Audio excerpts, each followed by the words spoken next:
Hi, my name is Arun Sharma, founder of search abroad private limited.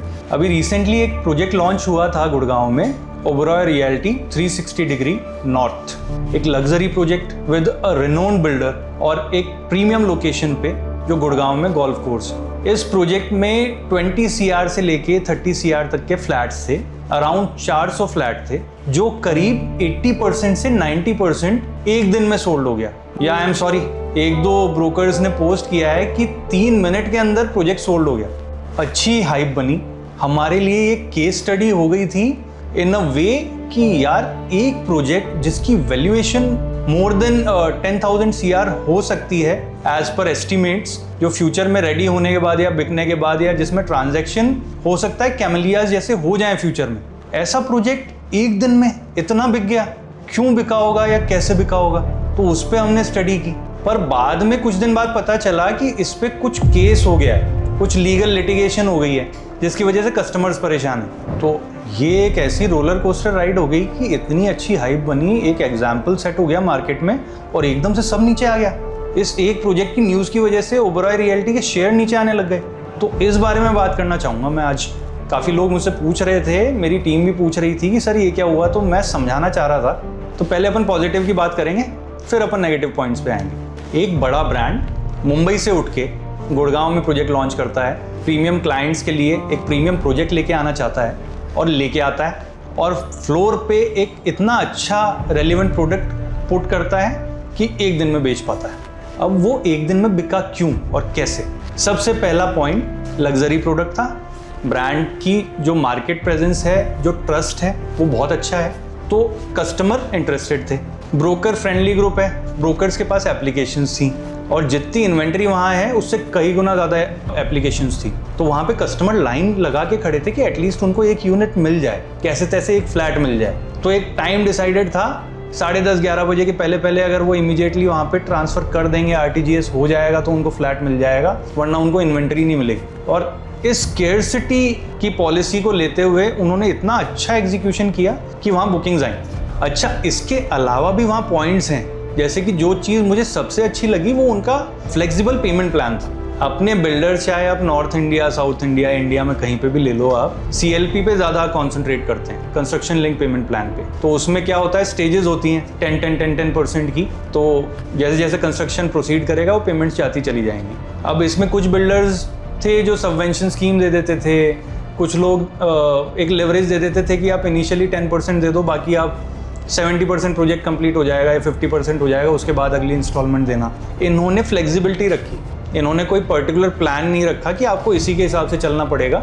Option दे दिए, 10% आप अभी दे दो, 10% 30 दिन में दे दो, 70% आप बाद में दे देना, या फिर स्लैब्स दे दिए कि आप एक पर्टिकुलर लेवल के बाद 40 दे देना, फिर 30 दे देना, या ये बोल दिया कि आप 10% अभी बुकिंग पे दे दो, 90 डेज के अंदर 70% दे देना, प्राइस बेनिफिट मिल जाएगा, बाकी का पेमेंट आप पोजेशन पे कर देना। तो जैसी कस्टमर की रिक्वायरमेंट थी, जैसी उसकी फंड अवेलेबिलिटी थी, उसके हिसाब से फ्लेक्सिबिलिटी दे दी। तो कस्टमर का इंटरेस्ट आया। आप कस्टमर के हित में सोचोगे तो वो ऑब्वियसली रिस्पॉन्ड करेगा। इस वजह से प्रोजेक्ट इतना फास्ट सेल हुआ।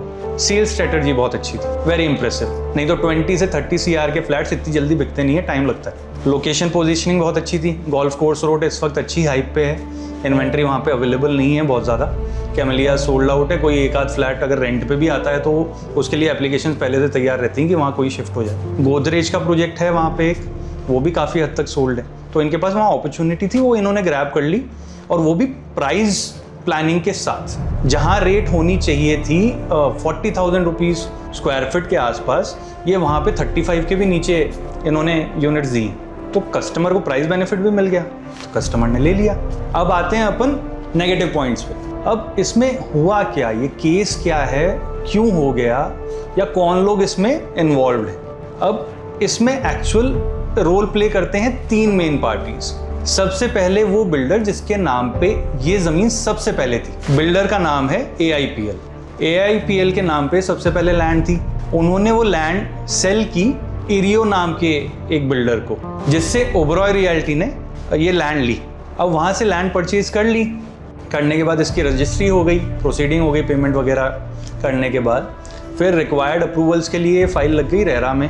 तो जो भी डॉक्यूमेंट्स रिक्वायर्ड थे जो भी प्लानिंग रिक्वायर्ड थी वो वहाँ पे सबमिट हो गई और रेरा ने अपना काम किया, रेरा ने उस पर रेरा नंबर इशू कर दिया और प्रोजेक्ट आपका फ्लोर पे आ गया। अब उस पर सेल्स वर्किंग या कंस्ट्रक्शन प्लानिंग और ये सब चीज़ें चालू हो गई और ये 2025 से प्रोसेस चल रहा है। 2026 में आके उसमें सेल्स चालू की है। अब बात करते हैं कि इसमें इशू क्या आया। अब इसमें जो सबसे फर्स्ट बिल्डर थे जिनके नाम पे सबसे पहले ज़मीन थी, उन्होंने ये क्लेम किया कि सेकंड बिल्डर ने, जिन्होंने ओबरॉय रियल्टी को ये लैंड बेची, उनके पास डेवलपमेंट राइट्स थे ही नहीं। अब इसमें रोल आता है कि भाई डेवलपमेंट राइट्स किसके पास थे, तो वो क्लेम करते हैं उनके खुद के पास थे। अब वो कोर्ट में लेके गए इस केस को, जो अपने हरियाणा और पंजाब का हाई कोर्ट है, वहाँ पे केस को लेके गए, वहाँ पे प्रेजेंट हुआ, उन्होंने सुनवाई की, ओबरॉय रियल्टी से उन्होंने एक्सप्लेनेशन मांगा। ओबरॉय रियल्टी बोलते हैं कि वो इसमें कहीं पे भी गलत नहीं है और कस्टमर्स को भी परेशान नहीं किया जाए। तो इसमें हाई कोर्ट ने भी एक अच्छा डिसीजन लिया। उन्होंने ये बोला कि पुरानी जो भी बुकिंग्स हैं कस्टमर्स की, वो सब सेफ है, उन पे कहीं भी कोई इशू नहीं है, उनको कोई परेशानी नहीं होगी और इसमें कंस्ट्रक्शन भी नहीं रुकेगा, कंस्ट्रक्शन भी चलता रहेगा। अगर रोक लगाई है तो नए अलॉटमेंट्स पे लगाई है, क्योंकि जो इनिशियल जिन बिल्डर ने केस किया है वो ये कहते हैं कि इसमें थर्ड पार्टी राइट्स या फिर ट्रांसफ़र राइट्स या डेवलपमेंट राइट्स इनके पास नहीं है, तो वो मैं ही करूँगा।